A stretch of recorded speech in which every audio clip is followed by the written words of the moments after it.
জমানার প্রায় 5 লক্ষ ওবিসি সার্টিফিকেট বাতিলের নির্দেশ বিচারপতি রাজশেখর মান্তার। ঠিক কি কি তথ্য রয়েছে বিষয়ে অভিরূপা? দেখো, প্রথমেই বলে রাখি শাহানা, বিচারপতি তপব্রত চক্রবর্তী এবং বিচারপতি রাজশেখর মান্তার বিশেষ বেঞ্চ তৈরি করেছিলেন তৎকালীন বিচারপতি রাজেশ বিন্দাল এবং প্রধান বিচারপতি রাজেশ বিন্দাল, এবং সেই নির্দেশনামা মেনে একটি স্পেশাল বেঞ্চ তৈরি হয়েছিল। সেই স্পেশাল বেঞ্চে এই মামলার শুনানি হয়েছে এবং শুনানি শেষে রায়দান স্থগিত ছিল। আজ রায়দান করেছেন বিচারপতি তপব্রত চক্রবর্তী এবং বিচারপতি রাজশেখর মান্তার ডিভিশন বেঞ্চ। এবং সেই যে নির্দেশনামা রয়েছে, সেই নির্দেশনামার মধ্যে রয়েছে ওবিসির যে সার্টিফিকেট রয়েছে সেই সার্টিফিকেট বাতিল করা হয়েছে। কি কারণে এই মামলা এবং কেন এই মামলা রুজু করা হলো সে নিয়ে যদি প্রশ্ন করি, তাহলে প্রথমেই বলি 1993 সালে একটি আইন তৈরি করে তৎকালীন সরকার।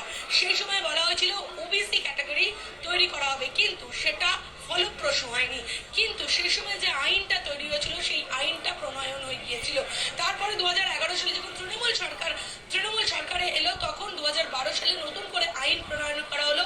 ওই 1993 সালের আইনটাকে বাদ দিয়ে, অর্থাৎ কোনোভাবে বাইপাস করে সেই 2012 সালে যে আইন তৈরি করা হলো সেই আইন অবৈধ বলে মনে করছে কলকাতা হাইকোর্ট। এই ওবিসি 1, ওবিসি 2 অর্থাৎ ওবিসি এ, ওবিসি বি, দুটো নতুন ক্যাটাগরি তৈরি করেছিল রাজ্য সরকার, এখনকার রাজ্য সরকার। তারা বলেছিল এই ওবিসি এ তে থাকলে এই সংরক্ষণ সম্ভব এবং ওবিসি বির নানান রকম সংরক্ষণ রয়েছে।